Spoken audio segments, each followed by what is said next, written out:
अस्सलाम वालेकुम। आज मैंने क्लास 9 मैथ एक्सरसाइज 4.3 जो कि नई एक्सरसाइज है वो स्टार्ट करवानी। क्वेश्चन नंबर 1 है इसका, express each of the following surd into simplest form. So students, आप लोग के जी जो क्वेश्चन है ये कहा हुआ है कि सर्ड को हम लोगों ने बताना है सिंपलेस्ट फॉर्म में। सबसे पहले आप लोग सोचेंगे, आप लोग पूछेंगे भी कि सर्ड होता क्या है। तो सर्ड के बारे में आप लोग को बता दूँ कि सर्ड क्या होता है। सबसे पहले बात याद रखनी है कि irrational radical with rational radicand. तो इरेशनल रेडिकल किसे बोलते हैं, जो कि बाय के फॉर्म में ना लिखा जा सके। और ये जो होता है हमारे पास, ये जो हमारे पास साइन होता है इसके साथ, इसको हम लोग क्या बोलते हैं, सर्ड बोलते हैं। अगर ए रेशनल हो और ये जो हमारे पास अंदर वाला जो पावर है, ये जो हमारे पास टर्म है ये रैशनल हो, और जो बाहर वाली टर्म है वो पूरी क्या हो, इरेशनल हो। तो इसके बारे में थोड़े से हम लोग क्वेश्चंस करेंगे तो आप लोगों को बहुत अच्छी समझ आ जाएगी। जो आप लोग बात याद रख लें कि जो रेडिकल साइन के साथ जो नंबर होता है उसको बोलते हैं सर्ड। आप लोग इस तरह सिंपली याद रख लें। अब इनको हम लोगों ने सिंपलेस्ट फॉर्म में आप लोगों को करके दिखाएंगे हम लोग, ताकि आप लोगों को भी आसानी हो जाए और हम लोग सिंपल तरीके से आप लोगों को करके दिखाएंगे बहुत ही आसान मेथड से। तो चलते हैं पार्ट नंबर 1 की जानिब। तो स्टूडेंट्स, यहाँ पे मैंने पार्ट नंबर 1 लिख लिया, अंडर 180 का सबसे पहले क्या करना है, आप लोगों ने एलसीएम लेना है। 2 9 ज़ा 18 0, 3 3 ज़ा 9 0, 3 1 ज़ा 3 0, और फिर 2 5 ज़ा 10, 5 1 ज़ा 5। तो स्टूडेंट्स, यहाँ पे मैं पावर कोई नहीं दी हुई, तो इट मीन्स पावर क्या है, 1/2 है, यानी अंडर रूट की पावर क्या है, 1/2 है। तो जब हम लोग स्केयर के रखे करेंगे, मैं आप लोगों को साथ साथ बताती हूँ, आप लोगों को इस तरह बात शायद समझना है। सबसे पहले हम लोग जो छोटी टर्म है दोनों को लिखेंगे। 2 हमारे पास 2 टाइम्स है, फिर 3 है 2 टाइम्स, और फिर 5 है। आप लोगों ने क्या करना, 2 2 टाइम्स है तो 2 की पावर 1 1 है, तो उनको मिला के 2 का स्केयर बन जाएगा, और 3 की पावर 1 1 है, इसके मिला के 3 स्केयर बन जाएगा, मल्टीप्लाई 5। अब ये स्केयर अंडर रूट से कैंसिल हो सकता है, तो इसको हमने कैंसिल कर दिया है। और जब भी आप लोग बात याद रखें कि जब भी स्केयर अंडर रूट से कैंसिल हो जाए तो उसके बाद ये दोनों टर्म बाहर निकल जाएगी, 2 और 3 मल्टीप्लाई होकर बाहर निकल जाएंगे, और ये अंडर रूट 5 अंदर रह जाएगा, और फिर 2 को 3 से मल्टीप्लाई करेंगे 6 आ जाएगा, और अंडर रूट 5। तो बात ये आपको समझ आ गई होगी कि मैंने क्या कहा है। मैंने कहा है कि जब भी हमारे पास 2 की, यानी जब बेसिस सेम हो तो पावर्स उनकी ऐड हो जाएंगी, और 2 आ गया, 2 रेज़ टू पावर 2 आया, और 2 raise to power 2 under root से कैंसिल होकर दोनों टर्म्स बाहर निकल जाएंगे। जो जो कैंसिल होता है वो बाहर निकल जाता है, जो कैंसिल नहीं हो पाता वो अंदर ही रह जाता है, और फिर मल्टीप्लाई हो जाते हैं वो आपस में। अब मैं तो ये आप लोगों की बुक के मुताबिक आंसर है। मैं आप लोगों को पार्ट नंबर 2 करवाती हूँ। तो स्टूडेंट्स, ये आपके पास पार्ट नंबर 2 है, 3 अंडर रूट 162। तो सबसे पहले आप लोगों ने क्या करना है, 162 का एलसीएम लेना है। 2 8 ज़ा 16, 2 1 ज़ा 2, उसके बाद 3 से 3 2 ज़ा 6, 7 8 3 7 ज़ा 21, 3 9 ज़ा 27, 3 3 ज़ा 9, 3 1 ज़ा 3। अब हमारे पास यहाँ पे 2 ज़्यादा टाइम्स रिपीट नहीं हो रहा, बल्कि 3 रिपीट हो रहा है, तो हम लोग इसी लिहाज से लिखें। सबसे पहले छोटे को लिखना है, देन आप लोगों ने बड़ी टर्म्स यानी 3 3 3 3, यानी 3 को 4 टाइम्स लिख लिया। उसके बाद आप लोगों ने क्या करना है कि जो आपके पास जो टर्म मल्टीप्लाई नहीं हो रही है उसको आप लोगों ने अंदर रखना है, यानी इसको जिसकी पावर नहीं बन रही, और जिसकी बन रही है उसका लिखना है 3 स्केयर मल्टीप्लाई 3 स्केयर। अब स्टूडेंट्स, आप लोग पूछेंगे कि स्केयर क्यों लिखा है, क्योंकि अंडर रूट की वैल्यू क्या होती है, 1/2 के बराबर होती है। तो हम लोगों ने 2 को कैंसिल करने के लिए 2 ही रख सकते हैं, 4 नहीं रखेंगे। 4 रखेंगे तो हमारे पास कंप्लीट कैंसिल नहीं होगा। उसके बाद आप लोगों ने क्या करना है, 3 अंडर रूट 2, इस मैं आप लोगों को दोबारा बताती थी कि मैंने 2 इसलिए रखी है ताकि आपके पास ये अंडर रूट की जो पावर है 1/2, 2 2 दोनों से कैंसिल हो जाए, हमारे पास पीछे रिमेनिंग कुछ ना बचे। तो ये स्केयर इस अंडर रूट से कैंसिल, ये स्केयर इस अंडर रूट से कैंसिल।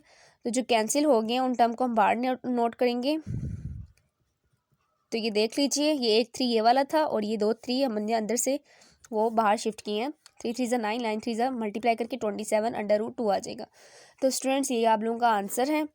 अब मैं आप लोगों को नेक्स्ट पार्ट करवाऊंगी। स्टूडेंट्स, यहाँ पे हमारे पास है 3/4 क्यूब अंडर रूट क्यूब 128। अब हम लोगों ने इसमें क्यूब के फॉर्म से कैंसिल करना है। सबसे पहले हम लोग क्या करेंगे, 128 का एलसीएम लेंगे। 2 6 ज़ा 12, 2 4 ज़ा 8, उसके बाद फर्दर 2 से होगा 2 3 ज़ा 6, 2 2 ज़ा 4, 2 1 ज़ा 2, 2 6 ज़ा 12, 2 8 ज़ा 16, 2 2 ज़ा 4, 2 4 ज़ा 8, सॉरी 2 4 ज़ा 8, 2 2 ज़ा 4, 2 1 ज़ा 2। इट मीन्स 2 कितने टाइम्स है, 3 3 6 और 7 7 टाइम्स है। 7 टाइम्स हम लोग इसको लिख लेंगे, लेकिन क्यूब बाहर लिखना भी है। 1 2 3 4 5 6 7। तो ये आप लोगों को नज़र आ रहा होगा। इसके बाद आप लोगों ने क्या करना है, अब इसमें आप लोगों को क्यूब के फॉर्म में चाहिए तो हम लोग क्यूब बना लेंगे, 3 3 करके पेयर्स बनाएंगे। लेकिन आप लोग बात याद रखें, बेसिस सेम है तो पावर्स ऐड होंगी, तो हमारे पास क्या बनेगा, 6 बनेगा। हमने 7 लिखा है यहाँ पे, एक जो लास्ट रह गया उसको ऐसे लिख देंगे। अब ये क्यूब इससे कैंसिल हो जाएगा, ये भी इससे कैंसिल हो जाएगा। जो हमारे पास कैंसिल हो गया उनको बाहर निकाल देते हैं मल्टीप्लाई करके। 2 को 2 से मल्टीप्लाई करेंगे क्या आ जाएगा 4, बाहर निकाल दिया।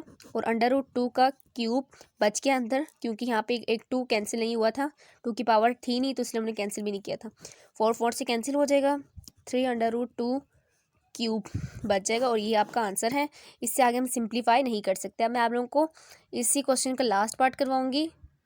अब स्टूडेंट जो लास्ट पार्ट है उसमें भी आपको पावर बाहर जो अंडर रूट के ऊपर जो पावर नजर आ रही है वो भी चेंज नजर आ रही है, यानी 5 उसके। इसमें क्या, इसका क्या मतलब है कि हमने अंदर की पावर को सिंपल से सिंपल तरीके से 5 करके करना होगा सॉल्व, तब हमारे पास सही होगा।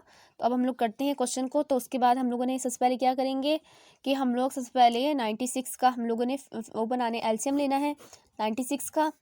इसको हम लोग 3 से कर सकते हैं, 3 3 9, 3 2 6, 3 के बाद हम लोग 2 से कर सकते हैं क्योंकि लास्ट में इवन है। 2 1 2 6 12, 2 8 16, 2 4 8, 2 2 4, 2 1 2। इट मीन्स 2 कितने टाइम्स रिपीट हो रहा है 5 टाइम्स और 3 1 टाइम्स। हम लोग बिल्कुल ऐसे ही लिख लेंगे, 2 5 टाइम्स रिपीट हो रहा है। तो मैं इसको 5 टाइम्स लिखते लिखते मेरा टाइम ज़ाया हो जाएगा, तो मैं इस तरह कर लेती हूँ 2 5 टाइम्स और 3 1 टाइम्स रिपीट हो रहा है। ये जो डॉट लगाया ये किस लिए, ये मल्टीप्लाई को शो कर रहे हैं। और एक्स की पावर्स को हम ब्रेक कर लेते हैं, एक बार x5 लिख देते हैं, एक बार x लिख देते हैं। इस तरह भी हो सकता है, जब इनके पावर्स को ऐड करेंगे दोबारा 6 बन जाएगा। y की पावर को भी ऐसे ही करेंगे, y5 और y स्केयर क्यों लिखा है, y के 5 में जब 2 को ऐड करेंगे तो 7 बनता है। और फिर z5 और z3 इनको जब ऐड करेंगे तो हमारे पास क्या बनता है, z⁻8 बनता है। अब हम लोगों ने क्या करना है, सब टर्म के साथ अलग अलग अंडर रूट को शिफ्ट कर देना है ताकि हमें करने में थोड़ी आसानी हो। देख लीजिए मैं अलग अलग शिफ्ट करी सबके साथ 5 और इस x के साथ 5, क्यों ये x कौन सा, ये जो जिसके पास पावर नहीं थी। और फिर y5 के पास अंडर रूट 5 और y² के पास अंडर रूट 5 और z5 के पास अंडर रूट 5 और z³ के पास अंडर रूट 5। तो स्टूडेंट जो आपको z यानी जो आपके पास अंदर के टर्म में भी वही पावर नजर आ रही है, बाहर के टर्म में भी वही पावर नजर आ रही है, तो कैंसिल हो जाते हैं, बात याद रखनी है। लेकिन पिछले क्वेश्चन ने बताई है, ये सब मैं कैंसिल कर रही हूँ। ये मेरे पास क्या था, स्केयर था सॉरी, और ये मेरे पास कैंसिल हो जाएगा। अब मेरे पास कौन सी टर्म जो कैंसिल होगी उनको बाहर लिख देंगे। 2 कैंसिल हुआ है, x भी हुआ है, y भी हुआ है और z भी हुआ है, z को बाहर लिख देंगे। और जो रिमेनिंग टर्म्स हैं उनको हम लोग क्या कर देंगे, दोबारा ब्रैकेट में लिख देंगे। क्यों ब्रैकेट में लिख देंगे, क्योंकि सबकी पावर क्या थी, अंडर रूट की पावर 5 थी, सबके डिफरेंट तो कोई नहीं था, इसीलिए हम लोगों ने इसको दोबारा हम लोग अपने ब्रैकेट में इसी तरह करके लिख देंगे, जिस तरह पहले था। 3 लिख देंगे, x लिख देंगे, x और इसके बाद y का स्क्वायर और ये जो z का क्यूब है उसको लिख देंगे।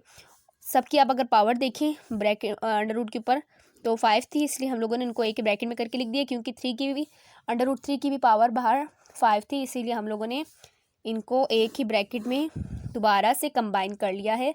और यही आप लोगों के क्वेश्चन का सिंपलेस्ट फॉर्म है। तो उम्मीद करती हूँ लेक्चर आप लोगों को पसंद आया होगा। मिलते हैं नेक्स्ट लेक्चर में, तब तक के लिए अल्लाह हाफिज़।